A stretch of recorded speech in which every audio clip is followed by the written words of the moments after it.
என்ன இருந்தாலும் திட்டம் போட்டு செயல்படுத்தப்படுகிற ஒரு சூழலை உருவாக்குவதற்காக முடிவெடுப்பது என்று வரும்போது ஆட்சி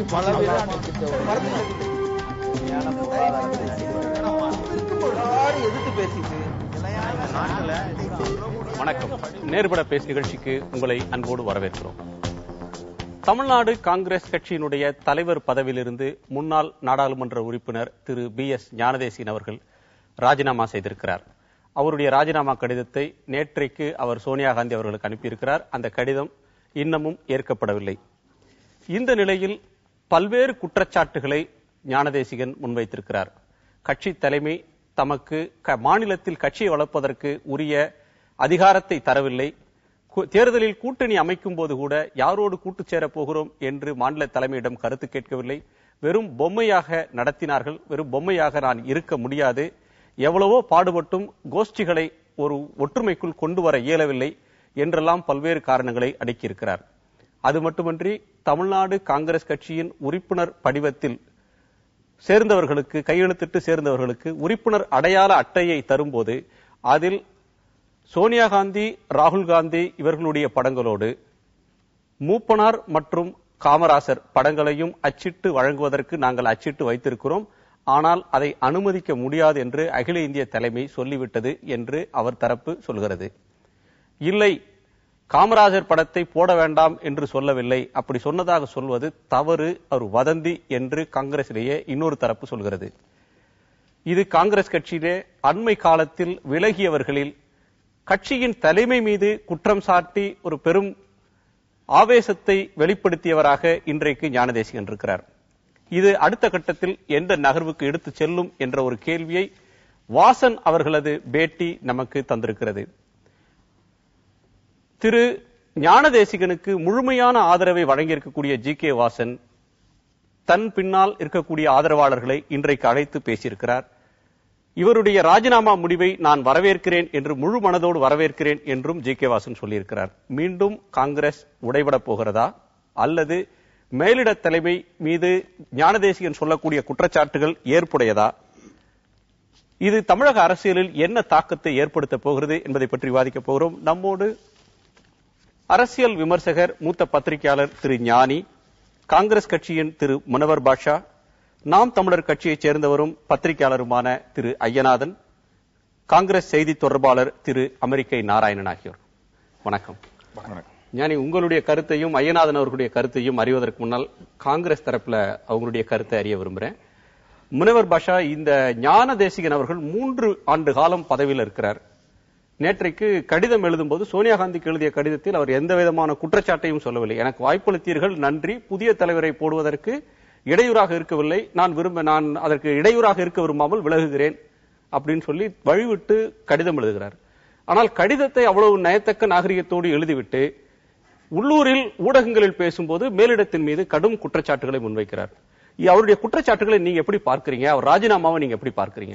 முதலாவது அவர் அன்னை சோனியா காந்தி அவர்களுக்கு எழுதியிருக்கின்ற கடிதம் என்பது கடிதத்திலே மட்டுமல்ல, காலையிலே பத்திரிகையாளர்களை சந்திக்கின்ற பொழுதும் அன்னை சோனியா காந்தி அவர்களையும் ராகுல் காந்தியையும் நான் மிகவும் மதிக்கிறேன், அவர்கள் எனக்கு கொடுத்த ஒத்துழைப்புக்கு என்னுடைய நன்றியை தெரிவித்துக் கொள்கிறேன் என்றெல்லாம் சொல்லியிருக்கிறார். ஆனால் அவரை பொறுத்தவரை அவர் பெருந்தலைவர் காமராஜருடைய தொண்டராக அரசியலுக்கு வந்தவர். நாங்கள் எல்லாம் பெருந்தலைவர் காமராஜரில் ஈர்க்கப்பட்டு மாணவர் பருவத்திலே காங்கிரஸ் கட்சிக்கு வந்தவர்கள். எனவே பெருந்தலைவர் காமராஜர் அவருடைய படமும் மக்கள் தலைவர் மூப்பனாருடைய படமும் உறுப்பினர் அடையாள அட்டையிலே அச்சிட்டு அன்னை சோனியா காந்தி, ராகுல் காந்தி படங்களும் பிரதானமாக இருந்து 10 லட்சம் உறுப்பினர் படிவங்கள் அடிக்கப்பட்டதற்கு பின்னால் அவைகளை விநியோகிக்காதீர்கள் என்று அகில இந்திய காங்கிரசினுடைய செயலாளர் சென்னாரெட்டி அவர்களும், சமீபத்திலே புதுவைக்கு வந்திருந்த அகில இந்திய காங்கிரஸ் பொதுச் செயலாளர் முகுல் வாஸ்னிக் அவர்களும் தெரிவித்த பொழுது பெருந்தலைவர் காமராஜருடைய படமும் தலைவர் மூப்பனாருடைய படமும் அந்த உறுப்பினர் அடையாள அட்டையிலே வருவதை இவர்கள் விரும்பவில்லை என்பதை தெரிந்து கொண்டு, அது மட்டுமல்லாமல் பல்வேறு பிரச்சனைகளின் பொழுது அகில இந்திய காங்கிரசுடைய தலைமை தமிழக காங்கிரசுடைய தலைவராக ஞானதேசிகனை நியமித்ததும் அகில இந்திய காங்கிரஸ் தலைமைதான். ஆனால் கட்சியை வளர்ப்பதற்கு அகில இந்திய காங்கிரஸ் தலைமை எந்த விதமான ஒத்துழைப்பையும் தரவில்லை என்பது மிகப்பெரிய ஆதங்கம். ஏனென்று சொன்னால் தமிழக காங்கிரஸ் வரலாற்றிலே தமிழகத்திற்கு காங்கிரசுக்கென்று சொத்து சேர்த்தவர் பெருந்தலைவர் காமராஜ். பெருந்தலைவர் காமராஜர் அவருடைய முயற்சியாலேதான் காங்கிரஸ் மைதானம் தேனாம்பேட்டையிலே நம்ம பிறகு விரிவாக விவாதிக்கலாம். மேலிட தலைமை கட்சியை வளர்ப்பதற்கு உரிய அனுமதியை தராமல் செயல்பட விடாமலே முடக்கி வைக்கக்கூடிய சூழ்நிலைதான். சரி, நீங்க எப்படி பார்க்கிறீங்க நாராயணன்? முதல்ல நேற்று முன்தினம் முகநூல்ல இது மாதிரி செய்திகள் வர ஆரம்பிச்சது. பெருந்தலைவர் காமராஜருடைய படம் போட விடாம மேலிடம் செய்ததுன்னு. தமிழ்நாட்டில் காங்கிரஸ்காரர்கள் மட்டுமல்ல, பொதுமக்கள் கூட இதை விரும்ப மாட்டார்கள் என்பதில் எந்த விதமான சந்தேகம் வேணாம். இன்னைக்கு தமிழ்நாட்டில் காங்கிரசிற்கின் அடையாளம், ஒரு அட்ரஸ் இருக்குன்னா அது பெருந்தலைவர் காமராஜர்ன்றதுல எந்த விதமான கருத்து வேற்றுமை யாருக்கும் இருக்க முடியாது. அப்பொழுதே நான் எனக்கு தெரிந்த டெல்லியில் உள்ள பல தலைவரிடம் இருந்தேன். இதெல்லாம் ஒண்ணு இருக்காதுங்கன்னு சொன்னாங்க. சரி, அது முகநூல்ல இப்ப எதை வேணாலும் எழுதுறதுன்னு இதுவா போச்சு. சில விஷமிகள் அப்படித்தான் செய்வாங்க. இது எந்த கட்சியில மட்டும் இல்ல, எல்லா கட்சியிலையும் நடக்கிறது. இன்னைக்கு எதை வேணாலும் சொல்லலான்றதால. சோ அதை நான் என்ன சொன்னேன், நான் பார்த்தவதை அவங்க என்ன சொன்னாங்க, எனக்கு தெரிந்த தகவலின் படி எங்கள் சோர்ஸ் அப்படின்னாங்க. ஐ set through my source I set it, நான் அதோட விட்டுட்டேன். பிறகு அதே செய்தி பல பத்திரிகைகளிலும் ஊடகங்களிலும் வந்த பொழுது நான் திரு முகுல் வாஸ்னிக்கு தொடர்பு கொண்டேன். அப்பொழுது அவரிடம் பேசியதுல நாங்க அதை நான் படிக்க விரும்புறேன். அவர் சொல்லி நேற்று இரவு 10:30 மணிக்கு எல்லா பத்திரிகைகளுக்கும் என்னுடைய அபிஷியல் லெட்டர் ஹெட்ல இது பண்ணும். புதுடில்லியில் கட்சி உறுப்பினர் அட்டையிலிருந்து காமராஜர் மூப்பனார் படங்களை நீக்கியது உள்ளிட்ட பல்வேறு பிரச்சனைகளை முன்வைத்து தமிழக காங்கிரஸ் தலைவர் பதவியிலிருந்து ஞானதேசிகன் ராஜினாமா செய்துள்ளார். இது குறித்து கருத்துக்கள் தெரிவித்துள்ள அகில இந்திய காங்கிரஸ் கமிட்டியின் அஜய் மக்கன், ஞானதேசிகன் ராஜினாமா கடிதம் தொடர்பாக கட்சித் தலைவர் சோனியா விரைவில் முடிவெடுப்பார். உறுப்பினர் அட்டையில் இருந்து காமராஜர் மூப்பனார் படங்களை நீக்கும்படி கட்சி மேலிடம் கூறவில்லை என்று இன்று சாயந்தரம் சொல்லியிருக்காரு. நேற்று அதே அறிக்கையில நான் என்ன சொன்னேன், அவருடைய அனுமதியின் பேரில் இந்த மீட்டிங் நடக்கச்சு அவர் இருந்திருக்காரு. இந்த மீட்டிங்ல இதை பற்றி 2 மணி நேரம் கட்சியினுடைய உறுப்பினர் சேர்க்கை போன்றவைகளை பற்றி பேசினோம். வேறு எதுவும் பேசவில்லை என்று அவர் தெளிவாக கூறியிருக்கிறார். இப்பொழுது என்னுடைய நண்பர் முனோர் பாஷாவும் நானும் 20-30 வருஷமா எங்க மயிலாப்பூர்ல இருக்காரு. நாங்க 2 பேர் சேர்ந்து பல நேரங்கள்ல 1989 தலைவர் மூப்பனார் அவர்கள் என்ன சரோஜினி வரதப்பன் கேம்பெயின் ஊடகத்திலே நாங்க 2 பேர் கேம்பெயின்ல வேலை பண்ணிட்டு இருக்கோம். அவர் என்ன சொல்றாரு, முன்ன இவர் சென்னாரெட்டி சொன்னாரு, அப்புறம் முகுல் வாஸ்னிக் பாண்டிச்சேரி, அப்பயே சொல்லிருக்கலாம். இப்போ சொல்ல வேண்டிய அவசியம் இல்ல. தனி மனிதர்கள் ஒருத்தருக்கு ஒருத்தர் சில பேசுறது இருக்கும், அபிஷியலா பேசுச்சு அது வேற. இந்த முறை இந்த அபிஷியலா பேசுச்சு, இதை பற்றி எந்த விதமான பேச்சும் எடுபடவில்லை என்று அகில இந்திய நாங்க மீட்டிங்ல இல்ல, நான் பேசியதன் பேர்ல ஒன்னு சொல்லியிருக்காங்க. இரண்டாவதாக அகில இந்திய காங்கிரஸ் தலைமை இவர் சொன்ன இரண்டாவது குற்றச்சாட்டு இவரை இயங்க விடவில்லை என்று. நான் கிராமங்களுக்கு சென்று கொண்டிருக்கிறேன். அகில இந்திய காங்கிரஸ் தலைமை சொல்லி செய்யல. இந்த கட்சி வேலைன்றது சொல்வதற்கு இது ஒரு ஆபீஸ் இல்ல, மேனேஜர்ல சொல்லி செய்வதற்கு. நாம் ஒவ்வொருவரும் எனது கட்சி, எனது மக்கள், எனது நாடு என்று சிந்தித்து செயல்பட வேண்டும். அப்பொழுது அவர் சொல்லி செய்பவர் தலைவராக இருக்க முடியாது, ஒரு மேனேஜரா தான் இருக்க முடியும். ஆனா எங்க ஞானதேசிகன் உண்மையிலே சொல்றேன், நல்ல தலைவர், 3 வருடங்களாக எல்லாரையும் சேர்த்து வைக்க பாடுபட்டார். அதுல எந்த விதமான கருத்து வேற்றுமையும் இருக்க முடியாது. அவருக்கு அடிமட்ட தொண்டர்களின் சார்பில் என் சார்பில் நான் உண்மையிலே நன்றியை தெரிவிக்கின்றேன். பெரிய முயற்சிகளை செய்தார், எந்த விதமான கருத்து வேற்றுமை இருக்க முடியாது. அவர் இயங்க விடவில்லை என்ற குற்றச்சாட்டை நீங்க ஏற்கல? அவரை இயங்க விடவில்லை என்ற குற்றச்சாட்டை ஏற்கல. டெல்லியில இந்த மாதிரி சொன்னாங்க அப்படின்றத தெளிவாக சொல்லவில்லை என்று நான் கூறவில்லை. அகில இந்திய காங்கிரஸ் தலைமையின் சொல்லிருக்காரு திரு ஞானி. இதுல பிரச்சனை காமராஜர் படத்தையும் மூப்பனார் படத்தையும் போடுறது மட்டுமா, அல்லது வேற பிரச்சனைகள் இருக்கான்றது இதுல கேள்வியில வருது. ஏன்னா இவங்க சொல்றது அவர் மறுக்கிறார். நீங்க எப்படி பார்க்கிறீங்க? ஞானதேசிகனுடைய நேர்காணல்கள்லயே அவர் இந்த ஒரு பிரச்சனையை மட்டும் சொல்லல, அவர் இன்னும் 4-5 விஷயங்கள் நீங்களே சுட்டி காட்டிங்க பட்டியலிட்டு, அவற்றை சேர்த்து தான் சொல்லியிருக்கிறார். மாநிலத்தில் கூட்டணி அமைக்கிறதை பற்றி எங்களோடு ஆலோசிப்பது கிடையாது. மாநிலத்தை எப்படி கட்சி நடத்தி கொண்டு போகணும் இல்ல. பிறகு மாநிலத்தில் கட்சிக்கு விரோதமாக நடந்து கொள்ளக்கூடிய கட்சியை சேர்ந்த மற்றவர்களை டெல்லியில இருந்து எந்த விதத்திலையும் கண்டிப்பதும் இல்லை, அவர்கள் மீது நடவடிக்கை எடுப்பதும் இல்லை. அவர்களை அனுமதிச்சுக்கிட்டே இருக்காங்க. இப்படி பல விஷயங்களை அவர் அடுக்கி சொல்லியிருக்கிறார். மிக தெளிவாக இந்த பிரச்சனையை நாம் 2 அணுகுமுறையிலிருந்து பார்க்க வேண்டும். ஒன்று, அனைத்து இந்திய கட்சி என்ற அமைப்பு எந்த கட்சியில் இருந்தாலும், அது காங்கிரஸ் கட்சியாக இருக்கட்டும், பாரதிய ஜனதா கட்சியாக இருக்கட்டும், அல்லது இடதுசாரி கட்சிகளாக இருக்கட்டும், அல்லது ஆம் ஆத்மி போன்ற புதிதாக வந்த கட்சிகளாக இருக்கட்டும், எந்த கட்சியாக இருந்தாலும் ஒரு பக்கம், இன்னொரு பக்கம் அனைத்து இந்திய கட்சி என்ற அமைப்பே இல்லாமல் பேர்ல வேணா அதிமுக அனைத்து இந்தியா சொல்லிக் கொள்ளலாம். ஆனா அடிப்படையில் வட்டார கட்சிகளாக, மாநில கட்சிகளாக இருக்கக்கூடிய கட்சிகள் இன்னொரு பக்கம். இந்த இரண்டுக்கும் இடையிலே இயங்குதல் இருக்கக்கூடிய மிக முக்கியமான வேறுபாடுகள் இருக்கின்றன. அந்த வேறுபாடுகள் ஏதோ ஒரு கட்டத்தில் இந்தியா போன்ற ஒரு பல்வேறு தேசிய இனங்கள் வாழக்கூடிய ஒரு நாட்டில் இங்க அது நிச்சயமாக அந்த வேறுபாடுகள் வெடிக்கக்கூடிய ஒரு சூழல் எப்போதும் இருந்து கொண்டேதான். அந்த வெடிக்கிற சூழல் ஆட்சியில் இருக்கும் போது நடக்கிறது இல்ல. ஆட்சி அதிகாரத்தை ஒரு கட்சி இழக்கும் போது அந்த மாதிரியான அதிருப்திகள் வெடிக்கிறது, அந்த மனக்குமுறல் வர்றதுன்றதெல்லாம் ஆட்சி அதிகாரத்தில் இருக்கும் போதோ பதவியில் இருக்கும் போதோ வர்றதில்லைன்றதையும் நம்ம பார்க்கிறோம். ஐயா, அதை நீங்க என்ன பார்க்கிறீங்க? நீங்க ஒரு மாநில கட்சி மட்டும் சொல்ல விரும்புறேன். தமிழ்நாட்டில் இப்போது நடந்திருப்பதற்கு இல்லையா, ஏன் இது நடக்குதுன்னா அதுக்கு சில அரசியல் காரணங்கள் இருக்கு நான் பாக்கிறேன். அடுத்த 1.5 ஆண்டுக்குள்ள தேர்தல் வரக்கூடிய சூழ்நிலையில வேறு ஒரு ரீபொசிஷனிங் அப்படின்னு வர்த்தகத்தில் சொல்லுவோம் இல்லையா, பிராண்ட் ரீபொசிஷனிங், அந்த மாதிரி ஒரு பிராண்ட் ரீபொசிஷனிங் செய்வதற்கு ஒரு முயற்சி தமிழ்நாட்டில் இருக்கக்கூடிய சில காங்கிரஸ் தலைவர்கள் காங்கிரஸ் பிராண்ட ரீபொசிஷன் பண்றாங்களா, அல்லது காங்கிரஸ் கட்சியில் இருக்கக்கூடிய வேற சில தலைவர்களோட தங்களுடைய பிராண்டை காங்கிரஸையும் பயன்படுத்திக் கொண்டு ஒரு ரீபொசிஷன் செய்வதற்கு ஒரு வேலை நடக்குது. சரி, அது ஒரு பக்கம் நடக்குது, ஒரு காரணம். லாங் ரன்ல நம்ம இந்த பிரச்சனை எப்படி பார்ப்பது என்ற பார்க்கிற அணுகுமுறை ஒன்று, உடனடியாக இந்த விஷயத்தை எப்படி அணுகுவது என்பது இன்னொன்று. மாநில தலைமைக்கு அதிகாரம் தரல மத்திய அரசு, மத்திய தலைமை ஒரு சர்வாதிகார போக்கோட நடந்துக்குது அப்படின்ற விமர்சனத்தை நீங்க எப்படி பார்க்கிறீங்க? சரியானதுதான். இன்னைக்கு ஒரு மாநில கட்சியினுடைய தலைமைக்கு அந்த அகில இந்திய தலைமை மதித்து நடக்கவில்லை அப்படின்றதுதான் அவருடைய இதுல இருக்கிறது. அதே நேரத்தில் அத்தோட அவர் நிறுத்திக்கல. அவர் இன்னொன்னையும் சொல்றாரு, அவரு மாநிலத்தின் உணர்வுகள் பிரச்சனைகளுக்கு கட்சி மேலிடம் முக்கியத்துவம் கொடுப்பதில்லை அப்படின்னு. அது திரு ஞானக தேசிகன் அவர்கள் மதிப்பிற்குரிய ஒரு தலைவர், எனக்கு நீண்ட காலமாக அவரோடு பழக்கம் இருக்கிறது. அவர் இதை முன்னாடியே இதை இந்த அரசியல் பிரச்சனையை சொல்லி இருக்கலாம். இன்னைக்கு அவர் சொல்றாரு, ஆனாலும் அதில் உண்மை உள்ளது, வரவேற்கத்தக்கது.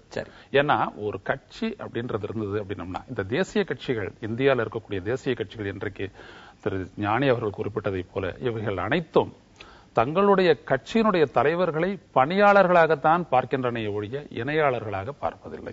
இதுதான் இணையாளரா பார்க்காமலா கேபினெட் பதவி மத்திய கேபினெட் அமைச்சர்களாக கொடுத்து வைக்கிறாங்க. நீங்க கவனிக்கணும். இதே மாதிரி ஒரு நிலை அன்றைக்கு ஒரு சக்தி வாய்ந்த தலைவராக இருந்த மூப்பனார் இருந்த போதும் அவரோடு சேர்ந்து கலந்து ஆலோசிக்காமல் டெல்லி தலைமை தனித்து கூட்டணி பற்றி முடிவெடுத்ததனால் தான் டிஎம்சி தமிழ் மாநில காங்கிரஸ் பிறந்தது. டெல்லி தலைமைக்கு தலைமையராக இருந்தவர் பெரிய தேசிய அளவில் புகழ் வாய்ந்த ஒரு தலைவர்லாம் இல்ல, தேசிய அளவுல செல்வாக்கு படைத்த தலைவரும் அல்ல, மாநில அளவுல செல்வாக்கோட இருந்த ஒரு நரசிம்மராவ் தான் இந்த முடிவையும் எடுத்தார். இப்ப காங்கிரஸ்ல சோனியா காந்தி எடுக்கிறாங்க இந்த முடிவை அப்படின்னா அதை நீங்க வேற மாதிரி சொல்லலாம். இவர் இன்னொரு மாநில பிரதிநிதி மாதிரி இருந்த ஒருத்தர் தான் இந்த முடிவையும் எடுத்தார். இல்ல, ஒரே ஒரு இதை சொல்றேன். மாநில கட்சிக்கும் தேசிய கட்சிக்கும் பெரிய வித்தியாசம் இருக்குது. தேசிய கட்சி ஒரு சர்வாதிகாரத்தோடு நடக்குது அப்படின்னு இவர் சொன்னாரு. மக்களும் மனசை வச்சு இவரும் சொல்லட்டும், ஜெயலலிதா அவர்களை விட ஒரு சர்வாதிகார ஆட்சி இதுல நடக்குதா, காங்கிரஸ் நடக்குதான்னு மக்கள் கேட்டாங்கன்னா அவங்களுக்கு உண்மையை சொல்லுவாங்க. குனிந்து இது பண்றதுலாம் இல்லை. ஏன்னா மற்ற கட்சிகளோட ஒப்பிடக்கூடாது, அவங்களோட உள்கட்சி விவகாரம் இருந்தாலும் மாநில கட்சிகளோட ஒப்பிடுகையில இதை சொல்ல வேண்டிய அவசியம் ஏற்படுகிறது. இரண்டாவதாக இவர் சொன்னார் மாநிலத்திலேயே பாருங்க, ஒவ்வொரு மாவட்டங்கள்லயும் இந்த மாநில கட்சிகள்ல கோஷ்டி இருக்குதா இல்லையா, ஏதோ இங்க நீங்க எல்லாம் தேசிய கட்சிகள்னா கோஷ்டி அப்படின்ற ஒரு மாயையை உருவாக்குறீங்க. மாநில கட்சி நான் பேச முடிச்சிடறேன், நீங்க பேச நான் குறுக்கிடுறது இல்ல. மாநில கட்சிகள்ல கோஷ்டி இருக்குது, ஒருத்தர அடிச்சுக்கிறது மாதிரி இல்ல, கொலையே செய்யறாங்க. நாங்க அந்த மாதிரிலாம் பண்றது இல்ல. இது இந்த தவறான மாயையை உடைக்க வேண்டும். கோஷ்டிகள் ஏதோ தேசிய கட்சியில மட்டும்தான் இருக்குன்ற மாயையை நீங்க எல்லாரும் சேர்ந்தே உடைக்கணும், அன்போடு கேட்டுக்கிறேன். அது கோஷ்டின்ற வார்த்தையை நம்ம பயன்படுத்தவே இல்லை. அணின்னு வச்சுக்கோங்க, பிரிவு, குழு, நீங்க சொல்ல விரும்புறீங்க கட்சி மேல. சொல்ல வர விஷயம் என்னன்னா, ஒரு கட்சி ஒரு நிலைப்பாடு எடுத்து செயல்படும் பொழுது அந்த நிலைப்பாட்டில் அதனுடைய மாநில தலைமைகளுக்கு பங்கிருக்கிறதா இல்லையா? இதுதான் சுயமரியாதை சம்பந்தப்பட்ட பிரச்சனையே. ரொம்ப முக்கியமான ஒரு கருத்து. நான் இதுக்கு ஞானிகிட்டையும் கேட்கணும், உங்கள்கிட்டயுமே சேர்த்தே கேட்கிறேன். ஒரு சுயமரியாதை சார்ந்த பிரச்சனை அந்தந்த மாநிலங்களுடைய உணர்வுகளை மதித்து நடந்தால்தான் அந்த மாநிலத்தில் அந்த கட்சிக்கான ரெலவன்ஸ் இருக்கும். அதை எந்த கட்சி வேறுபாடு, கொள்கை வேறுபாடு இருந்தாலும் எந்த கட்சியும் மறுக்க முடியாது. ஆனா இன்றைக்கு இலங்கை தமிழர் பிரச்சனையில அல்லது இலங்கை ராணுவத்துக்கு இந்தியாவில பயிற்சி கொடுக்கறது மாதிரியான விஷயங்கள்ல, இது இலங்கை காமன்வெல்த் மாநாட்டுக்கு பிரதமர் போகணுமா வேணாமான்றதுல, ஐநால ஆதரிச்சு ஓட்டு போடணுமா எடுத்து போடணுமான்ற விஷயங்கள்ல ஜி.கே. வாசன் கருத்து சொல்வார். அதே கருத்தை ஞானதேசிகன் எதிரொலிப்பார். மத்திய அரசாங்கத்துக்கு எதிரான ஒரு கருத்தை, மத்திய எடுக்கிற நிலைப்பாட்டுக்கு மாற்று நிலைப்பாட்டை சொன்னார். அவர் அமைச்சராக இருந்து கொண்டு அன்றைக்கு பேசினவங்க அந்த நிலைப்பாட்டுக்கு மாறாக அந்த அரசு நடந்த போதும் அதில் தொடரத்தான் செய்தார்கள். அன்றைக்கு அவங்க சுயமரியாதைக்கு எந்த பிரச்சனையும் வந்ததா தெரியல. ஆனா இன்றைக்கு பதவியில் இல்ல அந்த ஆட்சி அப்படின்றப்போ மாநில உணர்வை மதிக்கலன்னு இப்ப சொல்றது ஒரு முரண்பாடா தெரியலையா? நான் அதைத்தான் என்னோட சொல்லல ஆரம்பத்திலே நான் சொல்லிட்டேன். இதை இன்னைக்கு சொல்லிருக்க கூடாது, அவர் முன்னாடியே சொல்லிருக்கணும். எதுக்கு நான் சொல்ல வரேன், ஒரு நிமிஷம், எதுக்கு நான் சொல்ல வரேன் அப்படின்னா, அந்த மாநில உணர்வுகள் பிரச்சனைகள் அப்படின்றது தமிழனுடைய வாழ்வையும் எதிர்காலத்தையும் நிர்ணயிக்கக்கூடிய உரிமை பிரச்சனைகளில் அமைதியாக இருந்துவிட்டு அந்த இடத்தில் அது ஒரு கட்சியினுடைய உள்கட்சியில் கூட விவாதிக்கப்படாமல் ஒரு தலைமை இருக்கிறதுனாலதான் அந்த கட்சி இன்னைக்கு பலவீனப்பட்டது. திரு ஞானதேசிகன் அவர்கள் பதவி விலகினதுல உள்கட்சி பிரச்சனைகள் இருக்கு என்று திரு நாராயணன் அவர்கள் சொல்லக்கூடிய விடயத்தில் நான் குறுக்கிடவில்லை.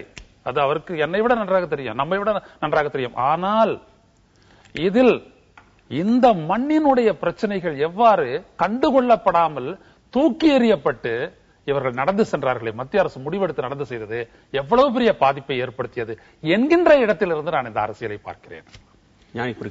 எங்க அடிப்படை பிரச்சனை நம்ம நாராயணன் சுட்டி காட்டினால மாநில கட்சிகளுக்குள்ள சர்வாதிகாரம் இல்லையா, அங்க ஜனநாயகம் இருக்கான்னு ஒரு கேள்வி கேட்கிறார் இல்லையா, ரொம்ப நியாயமான கேள்வி. ஆனா விவாதம் அதை பற்றி அல்ல.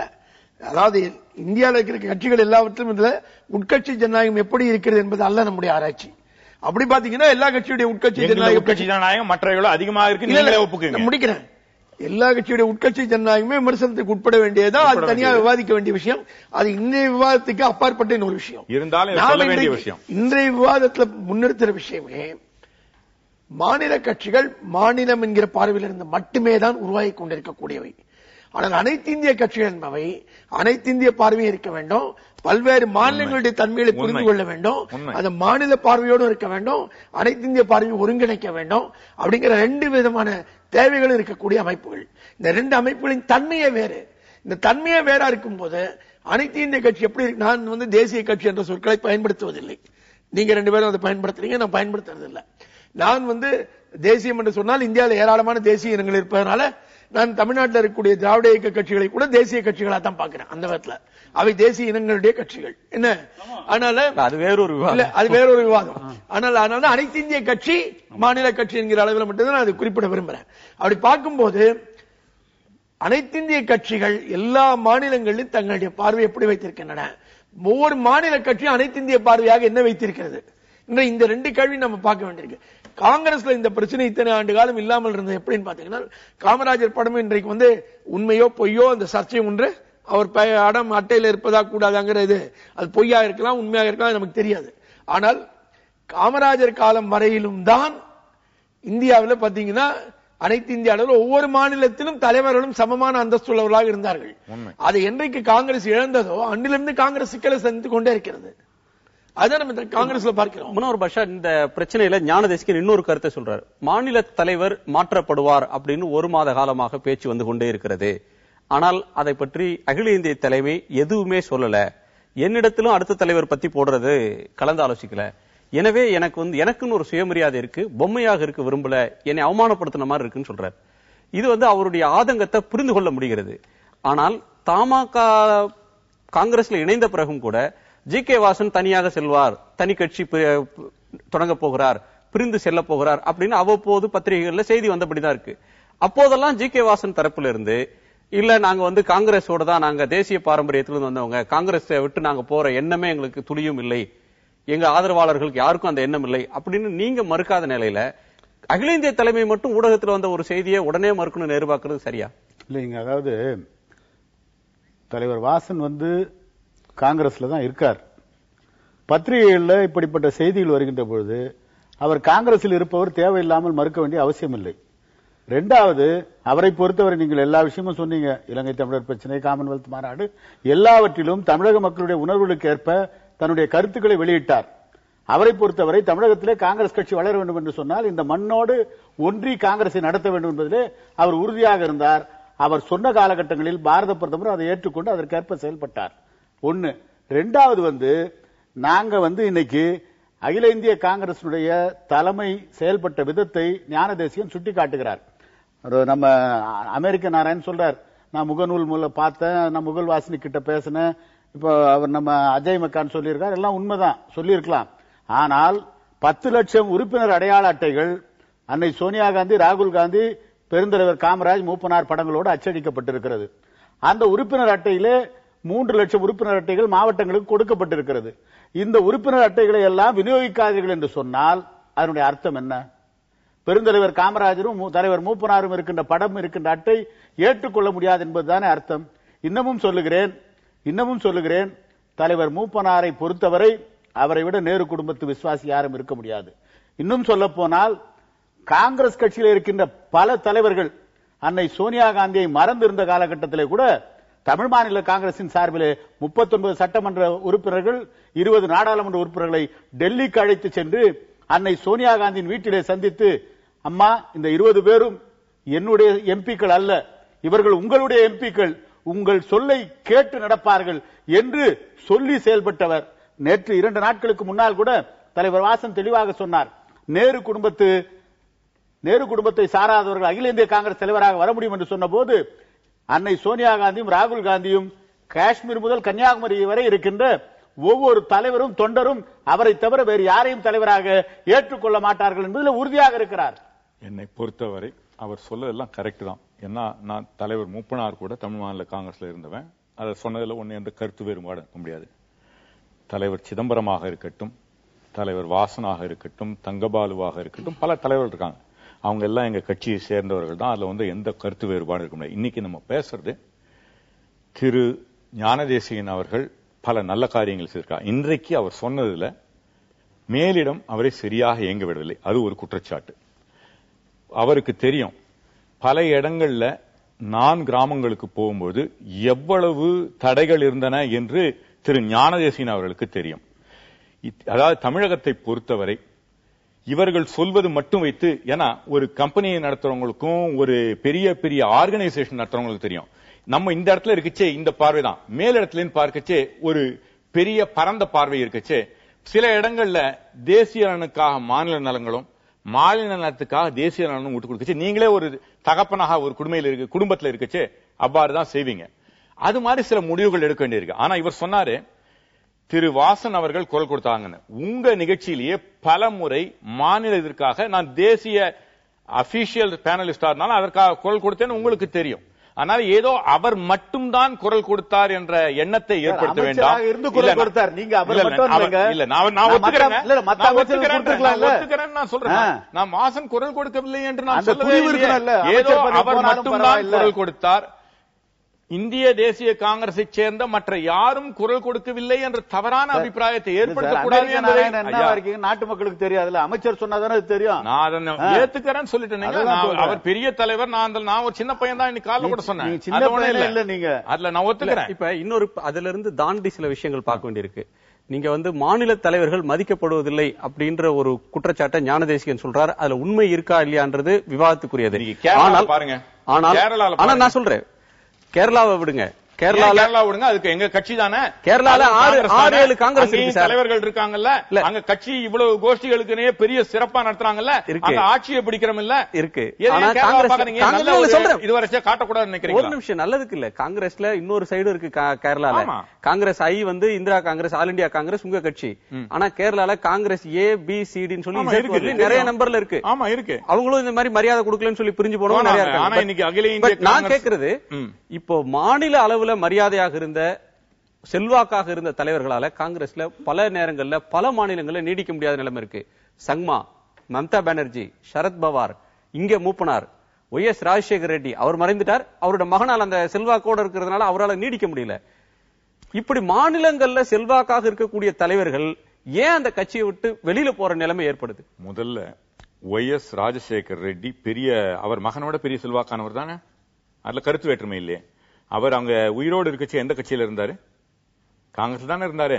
அவர் மகனுக்கு விட பெரிய செல்வாக்குள்ளவர். அப்போ உங்கள் வாதம் பெரிய செல்வாக்குள்ளவர்கள் இந்த கட்சியில் இருக்க முடியாது என்பதற்கு அந்த வாதத்தில் இருந்துச்சு. அது சரியாக ஈடுபடல சொல்ல. சரத்பவார், மம்தா பானர்ஜி, சரத்பவார் மகன் சரத்பவார் எப்ப போனாருங்க?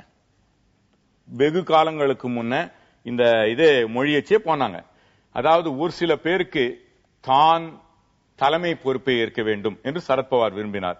ஆனால் காங்கிரஸில் உள்ள பெரும்பான்மையானவர்கள் அதை விரும்பவில்லை.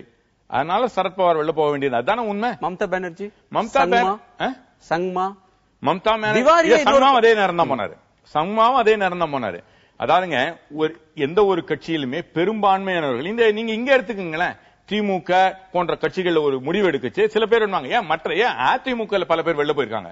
ஒரு கட்சியில ஒரு முடிவு எடுக்கச்சு ஒரு சில பேர் வெளில போவது இயல்பு, அதுல ஒண்ணு இல்ல. ஆனா தலைவர்களை அடிப்படையான ஒரு பிரச்சனை என்னன்னா, காங்கிரஸ் கட்சியும் தாண்டி அந்த கட்சியில ஏற்பட்டிருக்கக்கூடிய பிரச்சனையை நம்ம பாக்குறதுக்கு ஒண்ணு இருக்கு. அது என்னன்னா, இந்தியா என்கின்ற ஒரு மிகப்பெரிய ஒரு நாட்டுல நாம பெடரலிசம், கூட்டாட்சியை வலியுறுத்துகின்ற ஒரு சூழல்ல அதை தூக்கி பிடிப்போம்னு சுதந்திர காலத்துல சொல்லிட்டு பிறகு ஆட்சி அதிகாரத்தில் பங்கேற்ற ஒரு கட்சி தனது மாநில தலைமைக்கே இயங்கக்கூடிய அதிகாரத்தை அளித்து ஒத்துழைக்கவில்லை என்றால் இது அந்த மாநிலத்துக்கு மட்டும் என்ன அதிகாரம் தரும்? இப்போ இவர் சொல்லக்கூடிய இந்த வார்த்தைகள் எல்லாம் நீங்க பாருங்களேன், யாரோட கூட்டணி சேர போறாங்க ஒண்ணும் தெரியாது, இவங்களோட தான் கூட்டணி அப்படின்னு. இதுல என்ன இருக்குன்னா, காங்கிரஸ்ல செம செல்வாக்குடைய பல தலைவர்கள் இருக்காங்க. இப்போ ஞானதேசிகன் அவர்களை மட்டும் கேட்டுட்டு அந்த கட்சி ஒரு முடிவு எடுத்துட முடியாது. ஞானதேசிகன் அதிமுகவோட கூட்டு சேரலாம் அப்படின்னு சொன்னா சிதம்பரம் திமுகவோட கூட்டு சேரலாம் சொல்லக்கூடும். பீட்டர் அல்போன்ஸ் வேற ஒரு நிலையை எடுக்கக்கூடும். அந்த கட்சியில 40 முக்கியமான தலைவர்கள் இருந்தா 40 பேருக்கும் 40 விதமான கருத்துக்கள் இருக்கும். அவங்க கருத்துக்களை சொல்றதுக்கு யாரும் அந்த கருத்துக்களை போய் காங்கிரஸ் தலைமையில இல்ல, அந்த கருத்துக்களை இல்ல, அந்த காங்கிரஸ் தலைமைக்கு அந்த கருத்துக்களை சொல்ற இடத்துல, கருத்து கேட்கிற நேரத்துல அவங்க யாருடைய கருத்தையும் கேட்காம இல்ல. அகில இந்திய தலைமை ஒரு முடிவு எடுக்கிற போது அது மாநில தலைவர் சொல்வதைத்தான் கேட்க வேண்டும் அப்படின்னு மாநில தலைமை அகில இந்திய கட்சியில சொல்ல முடியுமா? பாருங்க சார், ஒரு இடைவேளைக்கு பிறகு பேசலாம். காங்கிரஸ் அப்படின்றது என்னது? ஒரு இடைவேளைக்கு பிறகு பேசலாம். ஒரு சிறு இடைவேளைக்கு பிறகு நேர்பட பேச தொடரும்.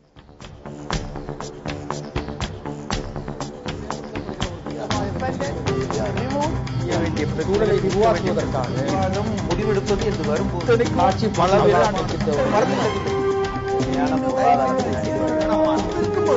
எதிர்த்து பேசிட்டு வழியை தவிர மக்கள் தங்களுடைய பங்களிப்பை அளிக்க வேண்டும்.